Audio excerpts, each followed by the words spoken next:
Washington Reuters. The United States is examining ways to mitigate any Pakistani retaliation as it piles pressure on Islamabad to crack down on militants, a senior U.S. official said on Friday, cautioning that U.S. action could extend beyond a new freeze in aid. Pakistan is a crucial gateway for U.S. military supplies destined for U.S. and other troops fighting a 16-year-old war in neighboring, landlocked Afghanistan. So far, the Pentagon says Pakistan has not given any indication that it would close its airspace or roads to military supplies, and U.S. Defense Secretary Jim Mattis played down concerns on Friday. But Washington has only just begun to work through its new plan to suspend up to roughly $2 billion in U.S. security assistance, announced on Thursday. It came days after U.S. President Donald Trump tweeted that Pakistan had rewarded past U.S. aid with nothing but lies, deceit. The senior Trump administration official, who spoke on condition of anonymity, said Washington hoped that the aid suspension would be enough to communicate its concern to Islamabad. But the official cautioned that the freeze was also not the only tool that America had to pressure the country, suggesting it might resort to other measures, if needed. "We are considering many different things, not just the financial assistance issue," the official said. "We are also looking at Pakistan's potential response. And we are looking at ways to deal with that and to mitigate the risks to the relationship."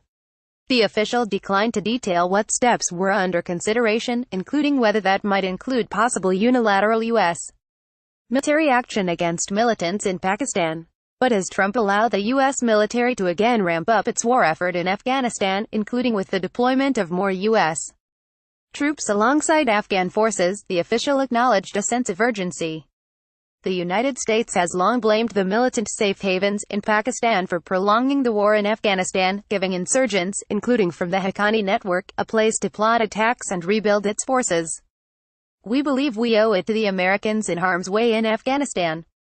We simply can't ignore the sanctuaries if we are going to make progress in Afghanistan," the official said.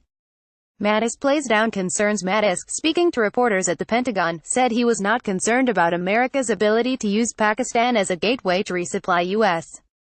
forces in Afghanistan. "I'm not concerned, no," Mattis told reporters at the Pentagon, adding he had not gotten any indication from Pakistan that it might cut off those routes. Mattis traveled to Pakistan last month. "We're still working with Pakistan and we would restore the aid if we see decisive movements against the terrorists who are as much a threat against Pakistan as they are to us."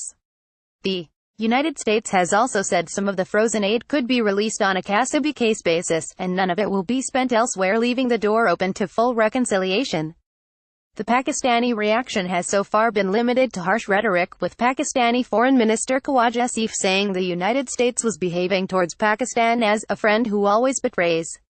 But opposition leader Imran Khan, a former cricket star tipped as the next Pakistani prime minister, said it was time for Pakistan to delink from the United States. The senior Trump administration official, who spoke on condition of anonymity, acknowledged that a Pakistani cutoff would greatly complicate U.S. resupply efforts in Afghanistan. The official said the administration was developing risk mitigation plans, but acknowledged that examination of a northern network of alternative routes used in the past was still at a very broad level. If something were to happen to the ground lines of communication or airlines of communication through Pakistan, certainly that would be very difficult for the U.S. And we would have to look for alternatives, the official said. And it would not be easy. Reporting by Phil Stewart. Additional reporting by Steve Holland, Jonathan Landay and Arshad Muhammad. Editing by Lisa Shoemaker. Our standards. The Thomson Reuters Trust Principles.